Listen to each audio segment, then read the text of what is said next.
Boa noite. Hoje é dia 22 de agosto de 2023. Fica aqui registrado que eu fiquei quase 15 minutos à espera dos alunos, não apareceu ninguém. Então, eu vou começar a gravar aqui e deixar essa aula gravada. E reitero, não apareceu ninguém. Bom, nós tínhamos falado na aula passada sobre linguagem ladder. Eu apenas mencionei. Existem a linguagem ladder, existe a CFC, diagrama de blocos, entre outras. Então, o que eu posso dizer? A linguagem ladder, na verdade, é um sistema gráfico de símbolos e termos que vão evoluindo de diagramas elétricos. A finalidade é simplesmente tratar com questão de binária, a questão binária, ou seja, uma situação ela pode ser verdadeira ou ela pode ser falsa. É uma das linguagens mais utilizadas para programar um CLP, um controlador lógico programável. As instruções elas são divididas em lógica de relé ou instrução de bit. O que é um bit? É a informação que eu tenho se vai ser verdadeiro ou vai ser falso. Eu tenho temporização e contagem, eu tenho as lógicas aritméticas, manipulação de dados, eu tenho fluxo de controle, transferência de dados e as partes o quê? Avançadas dessas transferências de dados. O que eu tenho que entender? A instrução de um bit, ele é transferido para a memória que nós chamamos de RAM do CLP quando é examinado. Essa memória nós chamamos de memória volátil.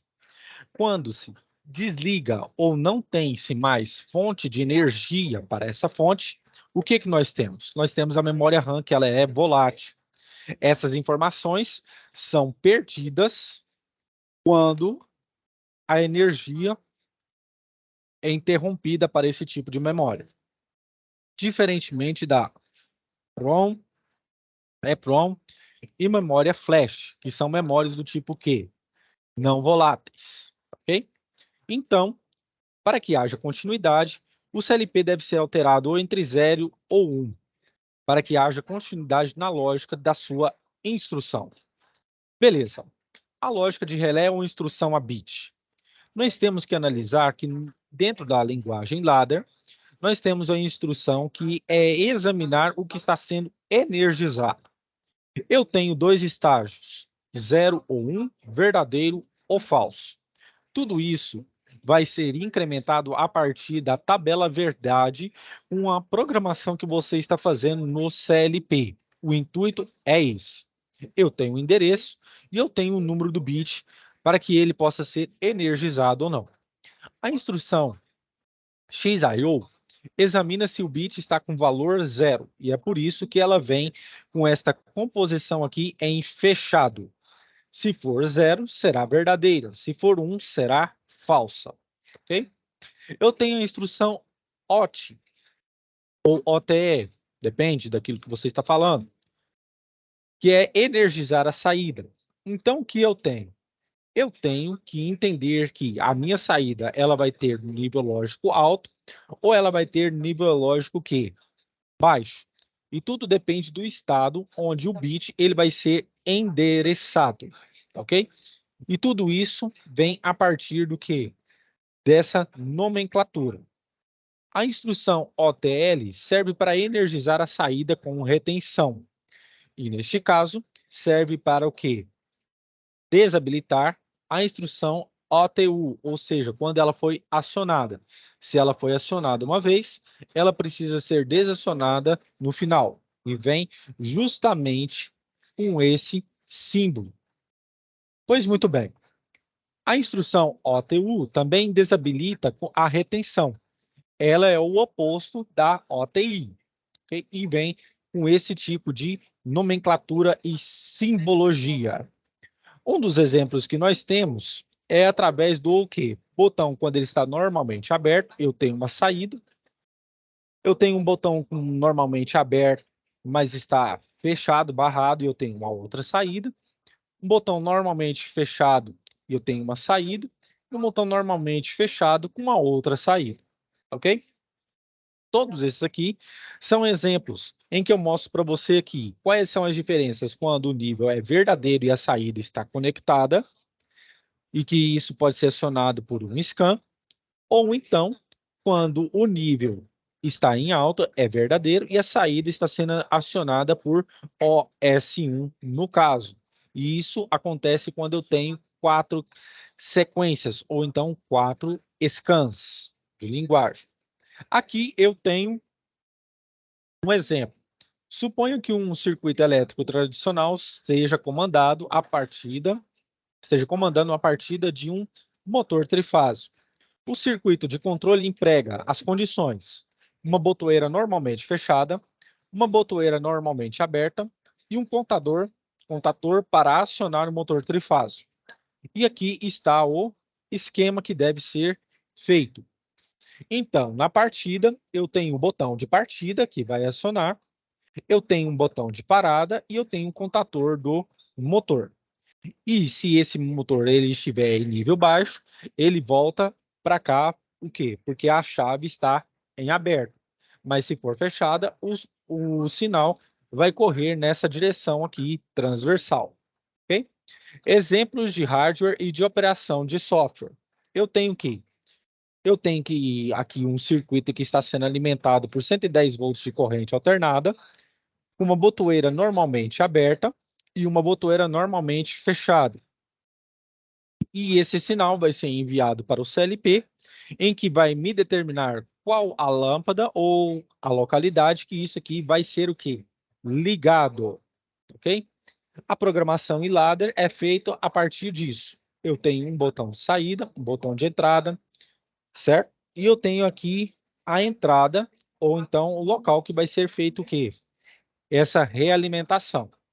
O circuito elétrico de comando, eu tenho um botão de partida, um botão de entrada, um contador do motor e um outro contador do motor, aqui em aberto e aqui em aberto, esperando para que seja ou aberto ou seja o quê? Em fechado, ok? A programação em ladder está aqui, substancialmente aqui embaixo, ok? A instrução tom, ela já vem com a característica de ser um temporizador. É onde eu vou determinar os intervalos de tempo para que o bit ele possa ser colocado em nível alto ou em nível baixo, ok? Se isso for verdadeiro, quando o valor for A1, no caso, né, ACC1, né, que o nível sai alto, então isso aqui vai ser igual ao quê? Preset, ok? Então vai ser o quê? Acionado, tá bom? A temporização, ela vem sem retenção e sofre energização do time on delay, ou seja, eu tenho um tempo para que isso que aconteça. Caso haja uma lógica da linha, a instrução tom, então inicia uma contagem de tempo, baseado naquele programa que você está fazendo. Eu posso ter 10 segundos como base, eu posso ter 1 segundo para acionar, 2 segundos para fechar. Tudo isso depende do quê? Do ciclo do clock que você está deixando, do temporizador que você está deixando, ele fazer o quê? Essa contagem. E a forma de onda, ela vem naturalmente o quê? Quadrada, ok? Eu tenho a temporização com a instrução TOF, temporizador crescente sem retenção e desenergização, depois, posteriormente, com time off delay, tá? Caso não haja continuação, vem a partir desta linguagem, onde eu tenho aqui a minha instrução, ok? E aqui mostrando para vocês como isso acontece quando o enable, né, o outro bit, ele está sendo o quê? Desenergizado quando essa condição está sendo o quê? Seguida à risca. A instrução RTO, que é o temporizador crescente com retenção, ele reativa o tempo para que haja o quê? Acúmulo no valor do registrador, ok? Eu tenho aqui mais uma questão mostrando como é feita a temporização. A instrução CTU, que é o contador crescente, que incrementa o valor de ACC1, que é o que? Envio de um bit. A cada transição falsa ou verdadeira, ela é analisada e depois inserida. E eu tenho aqui a contagem, ok? Do valor preset e do valor do bit, que vai ser o quê? Acionado em valor lógico 1. As condições aritméticas, eu tenho a condição ADD, que é a de adição, e sub de subtração, mul de multiplicação e div de divisão, SQR de raiz quadrada, e tudo isso advém da programação em C. Instrução move, de movimentar os dados, manipulação, tá? Onde eu tenho aqui, como vocês podem ver, a manipulação de dados através da lógica binária sequencial.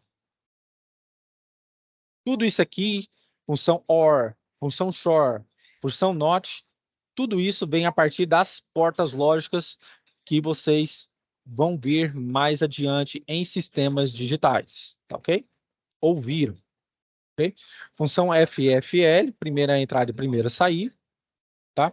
Isso aqui é uma condição de pilha, controle de execução do programa, instrução JSR e SBR, que é você colocar uma subrotina no programa, na programação do CLP, o que ele tem que fazer antes para executar a rotina prioritariamente. A função MCG, que é a mensagem que vai mostrar para o operador. E a função PID, que é o proporcional integral derivativo, tá ok? Onde que você pode incrementar aumento de tempo ou decrescimento de tempo. Tudo depende daquilo que você está fazendo, ok? Esses aqui são alguns exercícios e eu vou deixar esse material para vocês lá na parte da biblioteca, onde que mostra como que isso aqui pode ser feito, ok?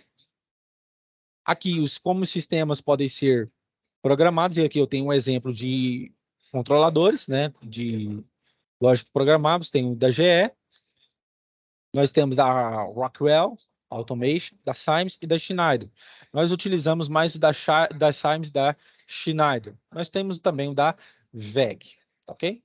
Esses aqui são os primeiros CLPs, as funções lógicas de cada um, tá? E as conexões que cada um precisa para que haja os endereçamentos. Tá ok. Muito bem. Aqui as análises de controle. E aqui a questão das memórias. Esse material, lembrei, já está dentro da biblioteca, tá? As tags de controle.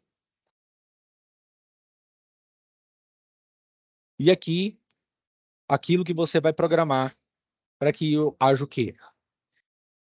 Um avanço do bit. Aqui eu falo da condição de array, que é o vetor, que armazena todas essas informações. E as tags que vocês vão utilizando. E aqui mais alguns exemplos. E aqui eu entro na linguagem SFC, ok? Pois muito bem. Fica aqui registrado, tá? Mais uma vez, fica aqui registrado que não apareceu nenhum aluno, que mandei mensagem para todos os alunos com relação a fazer todos os questionários, ok? E fica aqui também registrado que, mais uma vez, não apareceu ninguém, só apareceu na aula passada, quando o professor Flávio disse para que eles aparecessem, que os alunos aparecessem. Faça esse registro aqui justamente por isso, para que depois não venham colocar a culpa no professor presencial. Não apareceu absolutamente ninguém, ok? Então, está aqui.